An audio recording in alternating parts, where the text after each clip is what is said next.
5월 9일 대선 이제 나흘의 앞으로 다가왔습니다. 오늘은 투표용지가 인쇄가 되죠. 어제 남재준 후보가 사퇴하면서 현재까지 13명의 후보가 남았습니다. 남은 기간 판세 어떻게 될까요? 두 분 모시고 자세한 이야기 나눠보도록 하겠습니다. 차재원 부산 카톨릭대 교수, 또 김광덕 전 한국일보 정치부장 나오셨습니다. 안녕하십니까? 안녕하세요. 네, 안녕하십니까? 일단 오늘 대선 후보들이 어떤 행보를 보이는지 정리를 하고 자세히 좀 이야기를 나눠보도록 하죠. 황금 연휴가 시작이 됐습니다. 그러다 보니까 아무래도 연휴에 좀 사람이 몰리는 곳으로 유세를 가는 것 같죠? 네, 그렇죠. 이제 선거가 이제 정확히 9일 남지 않았습니까? 예. D-9일을 해서 앞으로 남은 열흘이 굉장히 중요합니다. 이게 조기 대선이어서 하루하루 시시각각 여론이 바뀌고 있기 때문에 앞으로의 지금까지 자료와도 앞으로 남은 9일을 지키고 그다음에 또 앞으로 또 더 지지율을 확장하고 하는 굉장히 중요한 기간인데 오늘 주요 후보들의 일정을 보면 문재인 후보는 어저께 이제 호남 민주당의 소위 그동안 강세적인 호남을 공략한 데 이어서 오늘은 충청도를 이어서 서울로 올라오는 서쪽에서 이제 북상하는 그런 전략을 펴고 있고 홍준표 후보는 오늘 경기도 북부 지역을 많이 돈 뒤에 서울 강남에서 소위 서울 대첩이라고 하는 서울 강남에서 좀 자유한국당이 좀 강세 아닙니까? 그렇죠. 거기서 이제 큰 그 행사를 하고 그다음에 안철수 후보 같은 경우는 오늘 이제 서울에 이어서 경기도 여러 지역, 수원, 안양 등을 들리고 이런 그런 행사를 갖고요. 그다음에 유승민 후보는 부산에 이어서 대구를 방문하고 심상정 후보는 포항, 대구 이렇게 방문하고 하는 이런 일정으로 각자 서로 나름의 전략에 맞게 서로 그런 행보를 하게 됩니다. 일단 문재인 후보의 전략은 집토끼. 일단 어쨌든 강세 지역을 지금 도는 건데요. 집토끼를 좀 확실히 다지겠다. 이런 의미로 볼 수 있을까요? 그렇죠. 어제 그 주말을 맞이해서 호남에 내려가지 않았습니까? 호남에서 물론 문재인 후보가 그 안철수 후보보다 많은 격차를 앞서가고 있지만 호남이라는 곳이 아무래도 야권 입장에서는 뭐 심장가가 될 것이고 또 호남은 또 전략적 투표를 하던 양상을 보여왔기 때문에 이번에는 안철수 후보와 자신이 표를 나눠 먹는 양상을 보이고 있지만 이번에도 변함없이 몰표를 받겠다는 생각을 분명히 갖고 있는 것 같아요. 그렇기 때문에 어제 호남 유세에서 강조했던 부분이 DJ 정신을 이야기한 거 아닙니까? 그래서 이 적폐 세력과 연대하려고 하는 것이 과연 김대중 정신과 같은 것이냐, 그러면서 이 안철수 후보가 지금 추진하고 있는 개혁 공동정부를 정권 야합이라는 식으로 아주 매몰차게 이야기했던 이유가 바로 호남 민심을 끌어오겠다는 전략인 거죠. 그리고 오늘은 지금 서인보토라고 할 수 있는 왔다 갔다 하는 표심을 보이고 있는 대표적인 그 충청도에서 공주와 대전을 거쳐서 마지막에는 서울까지 올라온다고 그럽니다. 서울에서 아마 이 신촌에서 아마 유세를 하는 모양인데 지금 이제 그 동선을 본다고 한다면 앞서 우리 앵커께서 말씀하신 대로 흔들리고 있는 표심, 그리고 마지막에서는 대미는 수도권에서 장식을 하는 이런 식의 여정을 갖고 있는 것 같습니다. 차 교수께서 지금 호남 민심을 말씀하셨으니까 좀 이야기를 나눠보죠. 저는 이제 그 대선 이제 딱 이제 시작이 되면은 보통 이제 방송에서 지역마다 투표를 보여주고 지역 민심을 잡잖아요. 저는 사실 호남을 가장 관심 있게 볼 것 같습니다.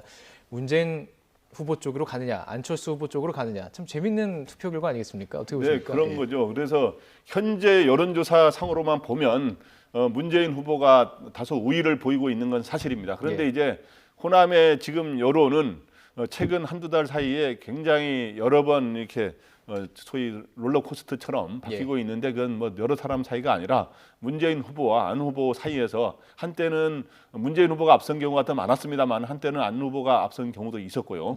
이런 식으로 계속 이렇게 하면서 굉장히 전략적으로 고심하고 있다고 봐야죠. 딱 서로 의논을 하는 건 아니지만 막판에는 결국에는 그런 전략적 고심의 결과가 결국 한쪽으로 많이 무게가 쏠리는 그런 현상이 나타날 수 있는데 문재인 후보는 지금 현재 어떤 측면에서 우위를 보이고 있냐면 지금 굉장히 선두주자라고 하는 정권 교체에 굉장히 우위의 카드다라고 하는 거를 보여주고 있는 게 하나 있고요. 그다음에 전통적으로 좀 더불어민주당의 강세 지역이지 않았습니까? 그런 측면에서 문재인 후보가 우위를 보이고 있는데 안철수 후보는 지금 작년 총선 때 호남에서 국민의당 의원들이 대부분 상당히 많이 당선되지 않았습니까? 그래서 지금도 현역 의원은 지금 현재 국민의당이 많이 있기 때문에 현재로서는 여론조사상으로 안철수 후보가 다소 밀리고 있습니다만은 제가 어저께 취재한 바로는 국민의당 현역 의원들이 이번 주말에 어저께 문재인 후보도 내려갔습니다만은 국민의당인 경우는 현역 의원들을 대거 고향에 내려가서 지역구 내려가서 골목골목까지 들어가서 여론을 안철수 후보에게 유리하게 좀 만들어 봐라.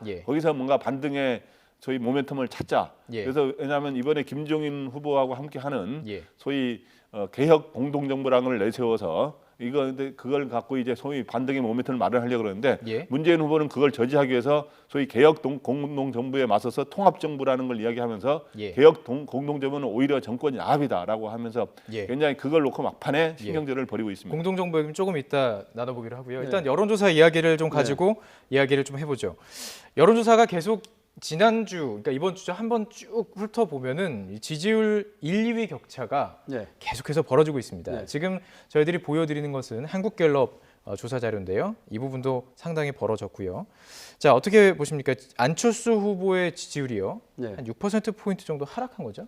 그렇죠. 아무래도 안철수 후보의 그 지지율 상승이 최근에 있었던 것은 이 소위 말하는 본인의 자각론도 있었지만 반문 영대의 반문 정서를 상당히 기댄 측면이 분명히 있거든요. 그러니까 아시다시피 이 반기문, 한교안, 안희정을 거쳐서 오갈 데 없었던 보수 표심 또 중도 표심들이 이 마지막으로 대안을 선택했던 것이 안철수 후보였는데 사실 그러면서 상당히 지지율이 올라갔었죠. 근데 그 과정에서 안철수 후보가 자신에 대한 검증 그리고 TV 토론을 거치면서 약간 흔들리는 모습을 보였다는 거죠. 물론 급상승했기 때문에 지지율은 조정을 거칠 수밖에 없습니다. 그런데 그 와중에 이 자신에 대한 검증과 TV 토론에서 약간의 그 부진이 맞물리면서 그 지지율이 오히려 정체에서 하락 국면으로 돌아섰다. 그때부터 보수 표심들이 이런 생각을 하기 시작한 것 같아요.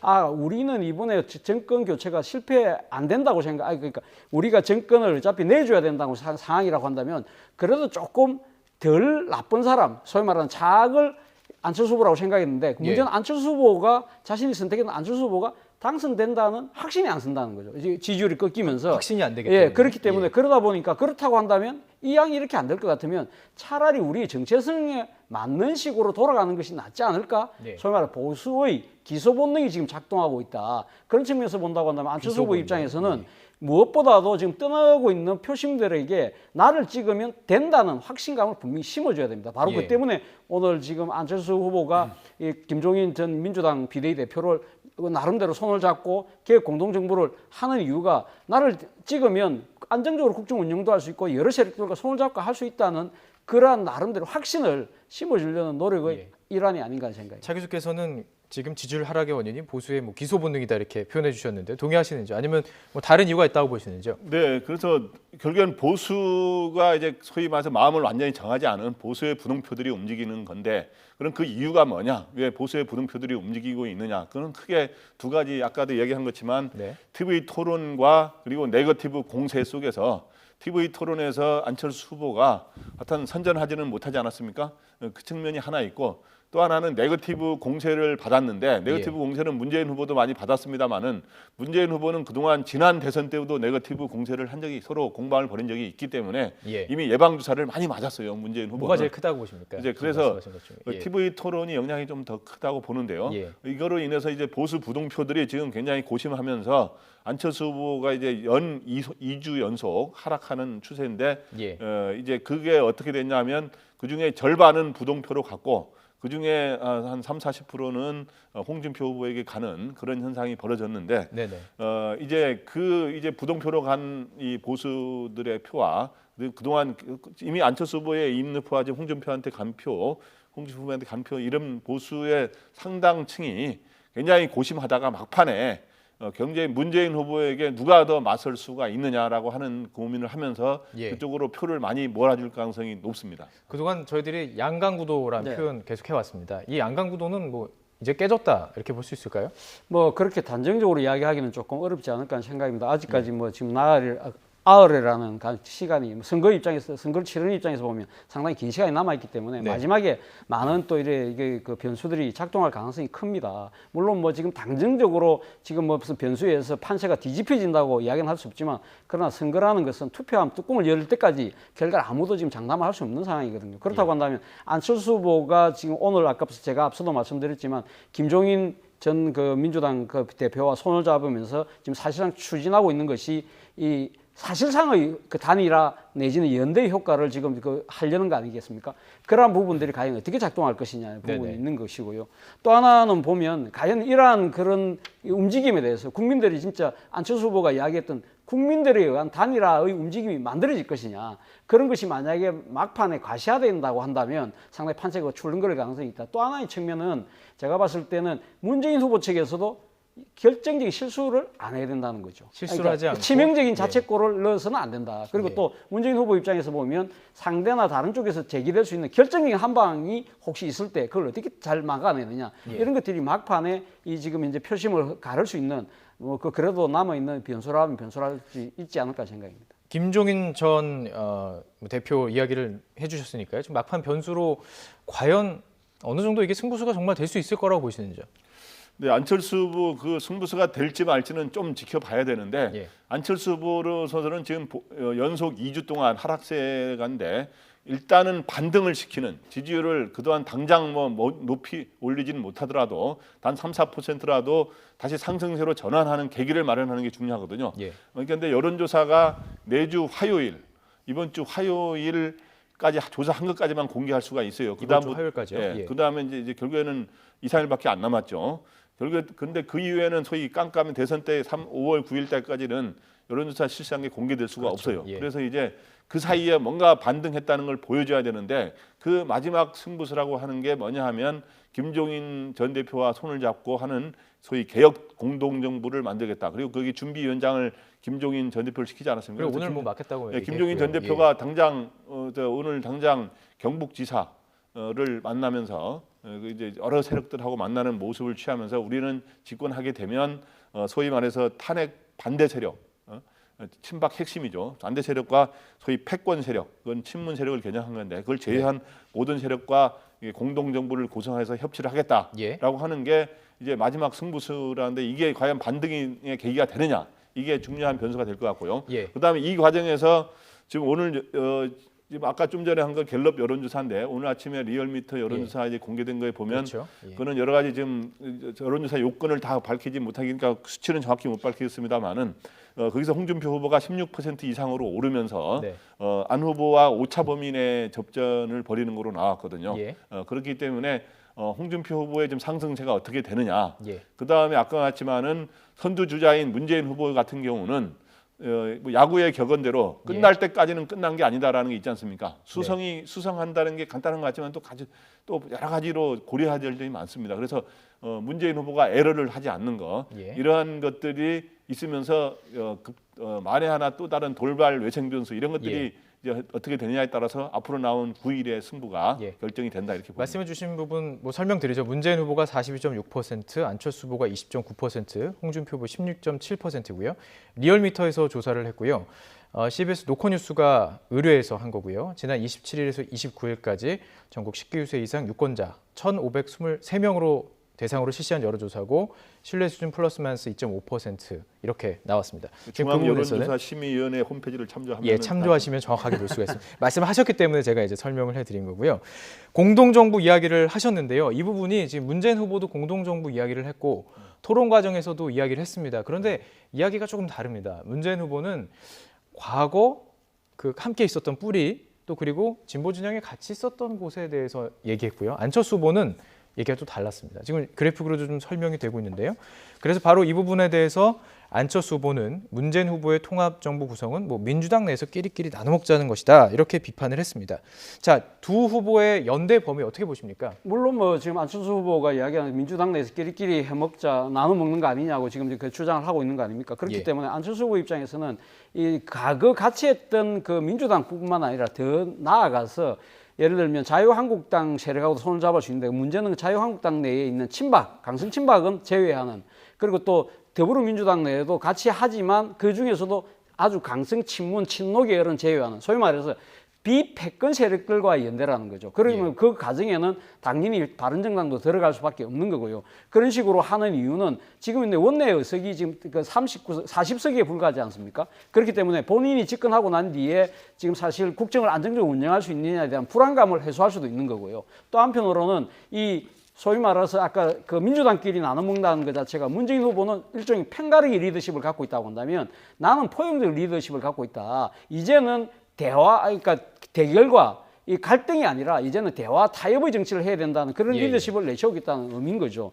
이에 반면에 문재인 후보 입장 같은 경우는 아무리 그런 명분과 취지가 좋다고 하더라도 적폐 세력과 손을 잡는 것이 과연 국민이 바라는 정권 교체냐, 그 부분을 지금 강하게 이야기를 하고 있는 거죠. 그리고 또 한편으로는 지금 그 문재인 후보 측에서 이 계획 공동정부에 대해서 나름대로 상당히 그 공격을 하는 이유 중에 하나는 안철수 후보가 선거 전에는 단일화는 없다고 했지만 사실상 계획 공동정부라는 그 카드를 내세우면서 하나의 조건 중에 하나가 뭡니까? 자신이 국회 그러니까 총리의 추천권을 네네. 국회에 넘기겠다는 거 아닙니까? 그렇기 때문에 그러니까 총리 추천권을 국회에 넘긴다는 그 고리를 통해서 선거 전에 사실상의 단일화 내지는 연대를 하겠다는 꼼수라는 거죠. 예. 그걸 갖다가 공격하기 위해서 지금 그 문재인 후보 측이 강하게 지금 주장을 하고 있지만 그렇다고 해서 문재인 후보도 민주당만으로는 지금 그 정권을 꾸려나갈 수 없다는 걸 알고 있기 때문에 민주당 입장에서는 자신이 집권했을 경우에는 국민의당 같이 한때 했던 한솥밥을 먹었던 국민의당과 나아가서는 바른정당이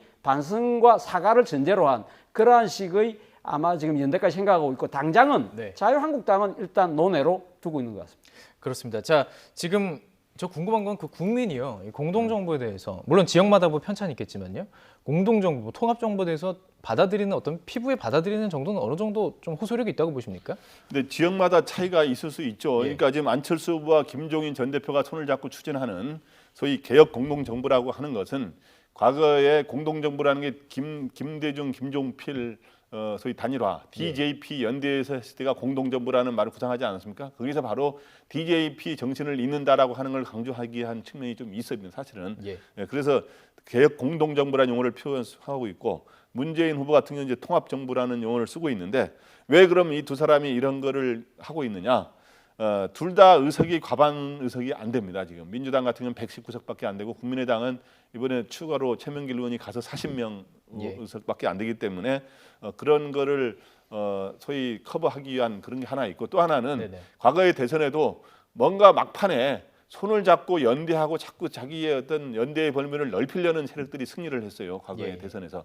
그런 점을 보여주면서 뭔가 그러면서 우리는 국민 통합에 앞장서겠다 이런 걸 보여주기 위한 것인데 서로 이제 딜레마들이 좀 있죠. 이제 개혁 공동정부 같은 경우도 이제 그러니까 이제 얼마나 많은 세력들이 그러니까 이제 김종인 전 대표 같은 경우는 이제 호남 출신이지 않습니까? 이제 그런데 그럼 영남에서 어떻게 받아들이느냐? 그러기 위해서 여기에서는 이제 국민의당뿐만 아니라 바른정당 그리고 한국당에서도 탄핵에 소위 반대하지 않은 세력, 그 친박 핵심 세력을 제외한 그런 사람들도 포함시켜야 뭔가 영남으로의 확장성을 가질 수 있기 때문에 그래서 오늘 그 김종인 전 대표가 경북지사를 만나는 그런 일도 있었던 게 바로 우리는 폭넓게 한다 이렇게 한 걸 보여주기 위한 겁니다. 저희들이 지금 이제 뭐 지지율 순서대로 문재인 후보, 안철수 후보에 대해 좀 집중적으로 이야기를 해봤습니다. 이제 홍준표 후보 이야기를 좀 해봐야 될 텐데요.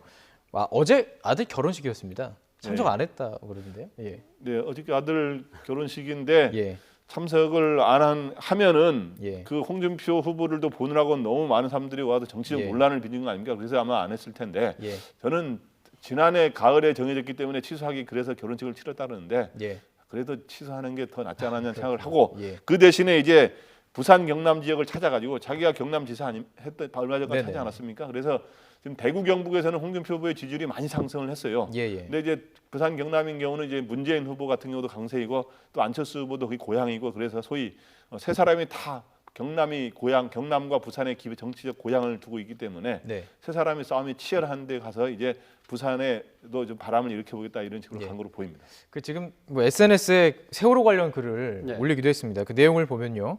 아직도 세월호 배지 달고 억울한 죽음을 대선에 이용하면 뭐 나라 우습게 보는 작태다 이렇게 이야기를 했고요.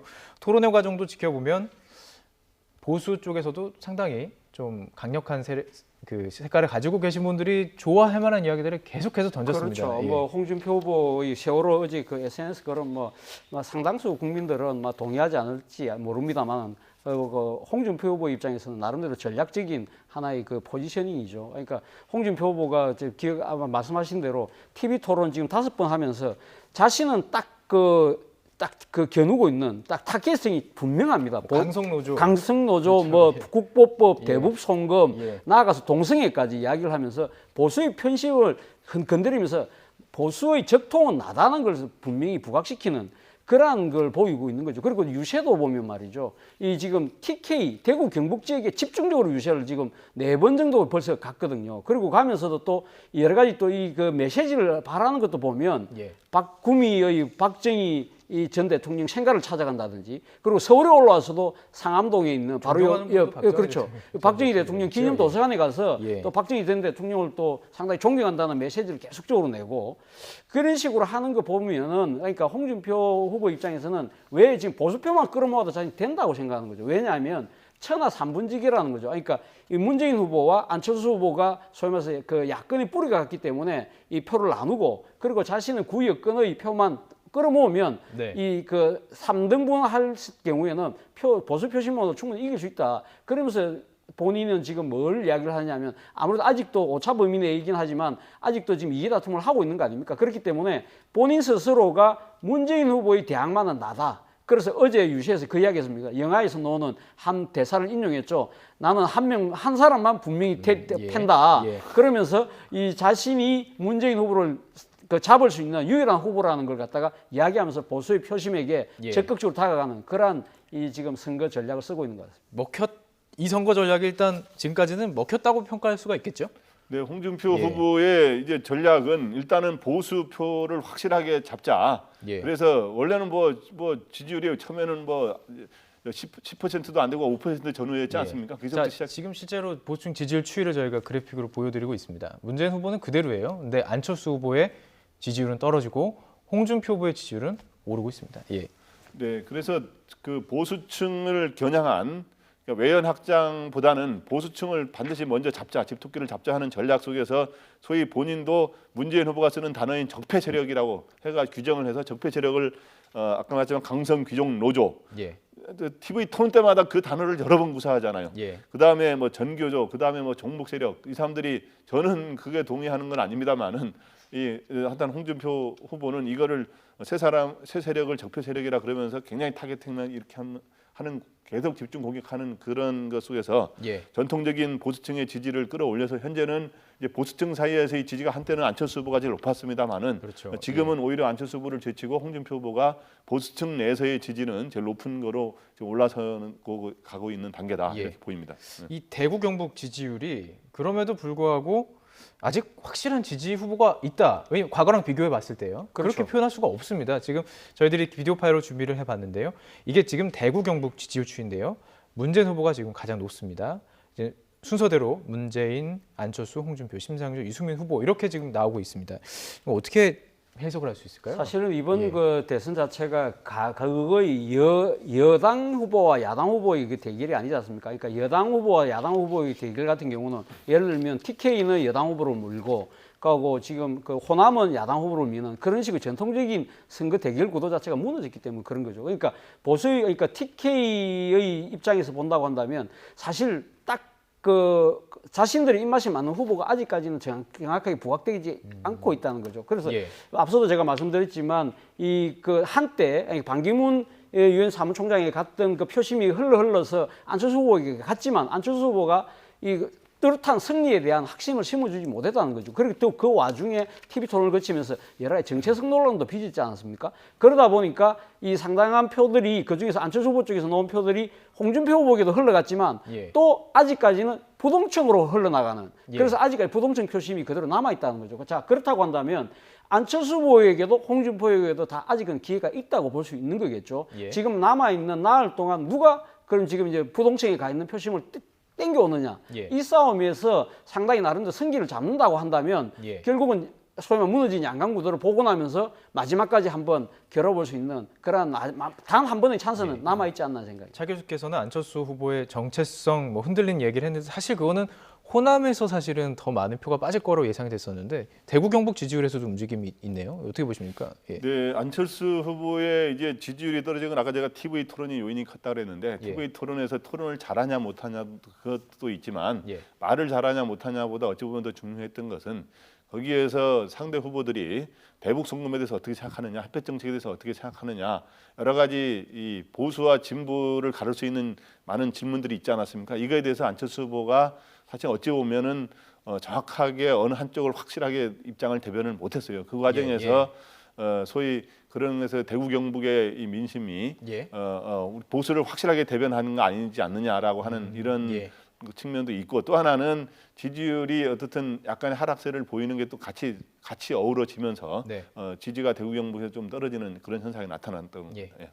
자, 이제 바른정당 이야기를 좀 해보죠. 유승민 후보 혼란스러웠습니다. 당내 많이 혼란스러웠고 네. 의총까지 열어서 뭐 단일화해야 된다는 얘기도 나왔는데 계속 뭐 밀고 나갔습니다. 그 과정 속에서 이은재 의원이 네. 탈당해서 자유한국당에 입당을 했고요. 김무성 공동선대위원장 이런 과정 속에서 유승민 후보가 이번에 안 되면 다음에 또 기회가 있지 않겠느냐 이러면서 힘을 실어줬습니다. 힘을 받을 수 있겠죠? 어떻게 보십니까? 어제 사실 그 부산 유세가 상당히 주목됐습니다. 부산에 지금 바른정당의 의원이 5명이나 있거든요. 지금 그 김무성 그 선대위원장을 비롯해서 과연 이분들이 그러면 유세 현장에 나오느냐 안 나오느냐. 사실 이현재 의원이 탈당하고 난 뒤에, 그리고 지금 부산에 있는 바른정당 의원들도 그 지금 유승민 후보의 그 단일화를 촉구하는 서명의 상당수가 동참을 했기 때문에 예. 과연 이분들이 나오냐 안 나오냐고 봤는데 어제 사실 다 나왔습니다. 다 나와가지고 힘을 모았고, 지금 그림에도 나오다시피 부산 유세가 꽤 나름대로는 성황을 이뤘던 것 같아요. 그렇기 예. 때문에 이 유승민 후보 입장에서는 당내의 추가 탈당 움직임이 일단 그 세기를 박을 수 있는 하나의 지금 모멘텀을 만든 것 같고요. 근데 그럼에도 불구하고 조금 아쉬운 부분은 우리 앵커께서는 아까 방금 김무성 상임선대위원장의 이야기를 하시면서 힘을 실어준 거라고 이야기했지만 예. 이 사실 보면 다음 기회가 다음 온다는 기회. 그 자체가 그렇군요. 예. 지금 대선에 지금 열심히 막판 스포트를 내려고 하는 후보에게는 예. 약간은 조금 발목을 잘하면 잡을 수 있는 그런 단어라는 그러네요. 측면에서 저는 조금 그 유승민 후보 지금 섭섭하다는 생각을 아마 가질 수 있지 않았을까 하는 생각입니다. 그러나 그것은 그만큼 김무성 이 지금 선대위원장 입장에서는 바른정당의 그 유승민 후보가 참 좋은 가치와 아주 상권도 좋은데 지지율이 안 올라가니까 너무 답답한 나머지 그런 이야기를 했겠지만 예. 그러나 이걸 공개적으로 말씀하시기에는 조금 저는 좀 적절하지 못했던 것이 아닌가 하는 생각입니다. 그 단일화 이야기도요. 사실 김성태 바른정당 의원이 라디오에서 이런 얘기했습니다. 지금 후보가 이렇게 많은 상태에서 꼭 투표 인쇄 전에 단일화 필요 없다 이런 얘기를 하게 됐어요. 아직도 조금 여파가 남아 있는 거죠. 저는 예, 그렇게 생각하면 그러니까 단일화 효과를 더 증폭시키려면 오늘 인쇄 들어가지 않습니까? 예. 그래서 15명의 후보 중에 2사람이 사퇴해서 13명 하는 이런 용지를 만들어서 2사람은 사퇴라고 표시를 하는데, 사퇴한 이후에도 그 투표용지가 인쇄된 이후에도 예. 사퇴를 하더라도 단일화 효과는 많이 낼 수가 있죠. 그런데 완벽하게는 못 하더라도. 그래서 단일화는 앞으로도 물리적으로는 가능한데 가능하다. 예. 실질적으로는 단일화가 쉽지가 않다. 그래서 3자 단일화가 왜 그러냐 하면 서로 명분이 굉장히 약하다는 거죠. 특정 후보를 반대하는 이런 연대로 비칠 수가 있고, 예. 이번은 탄핵 국면을 거쳤기 때문에 과거의 경우는 노선과 이념이 달라도 DJP 연대처럼 할 수가 있었는데, 지금은 탄핵 찬성 세력과 반대 세력이 같이 손을 잡게 되면 뭔가 모양이 이상한 거로 비칠 수 있지 않겠습니까? 그런 측면에서 공식적인 3자 단일화는 어렵고, 예. 단지 이 단일화 논의하는 과정에서 국민들이 소위 지금 부동표가 많은 보수 표심 같은 경우는 고민 끝에 한 사람에게 표를 몰아주는 소위 국민에 의한 어떤 한 표쏠림 현상, 네. 이런 게 가능하고, 그 과정에서 아주 일부 후보가 예. 후보를 사퇴하는 일은 있을 수 있다. 그러나 공식적으로 우리 손잡고 누구를 밉시다 이런 거는 저는 어렵다고 예. 봅니다. 그래서 앞으로도 지금 양강 구도가 좀 흔들렸지만은 지금 보수 표심은 과연 안철수 후보냐 홍준표 후보냐, 이게 지금 앞으로 한 3일 사이에 여론조사 사이에 예. 치고 올라오는 사람에게 예. 표를 몰아줄 가능성이 있기 때문에 지금도 단정할 수는 없는 예. 승부를 단정할 수는 없는 상황이라고. 그럼에도 불구하고 TV 토론회 이후에 유승민 후보의 지지율은 계속 오르고 있습니다. 어쨌든 지금 이렇게 누굴 뽑을지 어려워하는 보수 이 표밭에서요. 단일화 또 토론회 얘기 나오면은 이분 빼놓을 수 없을 것 같습니다. 심상정 후보 지지율 조금씩 오른 정도가 아닙니다. 이제 두 자릿수 10%를 눈앞에 바라보고 있는데요. 상승세 어느 정도 예상하셨습니까? 저는 어느 정도 올라갈 거라고 봤습니다. 왜냐하고 하면 지금 이 문재인 후보가 양강 구도를 형성하고 있다가 지금 이제 일강 독주 체제를 지금 보이고 있는 거 아닙니까? 그렇다고 네네. 한다면 이 문재인 후보층에 쏠렸던 그 진보 지지층 세력들이 나름대로 지금 심적 여유를 이제 찾게 됐다는 거죠. 그와 맞물려서 심상정 후보가 5번의 토론을 통해서 진보 정치의 가치를 상당히 호소력 있게 국민들에게 전달했거든요. 그러면서 이번에는 이 문재인 후보가 어차피 당선이 된다고 한다면 그러면 우리는 조금 표를 나눠줘도 되지 않겠냐는 여유가 생겼다는 거죠. 그렇기 때문에 상당히 그런 측면이 있는 거고요. 또 한편으로는 이 심상정 후보의 진보 정치 가치가 호소롭게 다가가면서 아예 진보 정치 쪽으로 쳐다보지도 않았던 중도나 합리적 보수 세력들도 저 정도 정치 세력이 저 정도의 가치라면 내가 밀어줄 수 있겠구나 하는 생각으로 지금 아마 중도표도 꽤 아마 쏠리고 있는 것 같아요. 그럼에도 불구하고 저는 두 자릿수 과연 갈 수 있을까? 이게 하나의 지켜보는 하는 관전 포인트가 아닐까라는 생각인데요. 사실 이 진보 정치 세력이 가장 득표를 많이 했던 게 2002년도 권영길 후보가 3.89%가 최대였습니다. 그렇기 때문에 상당히 지금 5%를 넘어간다는 것도 쉽지 않은 상황에서 10%를 바라본다고 한다면 저는 상당히 지금 이 심상정 후보 입장에서는 또 나아가서는 이 정의당 입장에서는 이번에 정말 큰 수확을 거두는 것이 아닌가 하는데 그러나 현실적으로 봤을 때는 10%를 넘겨야 되겠죠. 그래야 선거비를 최소한 50%라도 보존받을 수 있기 때문에 그러나 정의당 내에서는 10%가 아니라 15%까지 지금 자신을 한다고 하는데 지켜볼 필요가 있을 것 같습니다. 요즘 주변에서 이런 얘기도 하더라고요. 문재인 후보의 가장 큰 지금 위기는 심상정 후보일 수도 있다는 이런 평가가 나오거든요. 어떻게 보십니까? 네, 지금 문재인 후보 측에서도 좀 비상이 걸린 측면이 있어요. 지금 당선 가능성은 높다고 봅니다만은 왜냐하면 첫째 이기더라도 50% 이상 득표로 해서 뭔가 안정적인 국정 운영에 기반을 마련하고 싶은 마음이 있는데 지금 심상정 후보 현재 지지율이 7, 8%가 나오고 있기 때문에 10% 지지율의 육박 전후로 만약에 얻게 되면 그거에 차질이 일단 50%의 득표에 차질이 생기는 게 있고 또 하나는 지금 현재 당선권이 거의 뭐 구분응선이 됐다고 합니다만은 만에 하나 많은 득표를 해갈 경우에 막판에 보수 표심이 한 사람 후보로 안 후보나 홍 후보로 집중이 될 경우에 과연 그 100% 장담할 수 있느냐 하는 그런 고심도 할 수 있는 것이죠. 알겠습니다. 여기까지 듣도록 하겠습니다. 차재원 부산 카톨릭대 교수, 김광덕 전 한국일보 정치부장과 이야기 나눠봤습니다. 고맙습니다.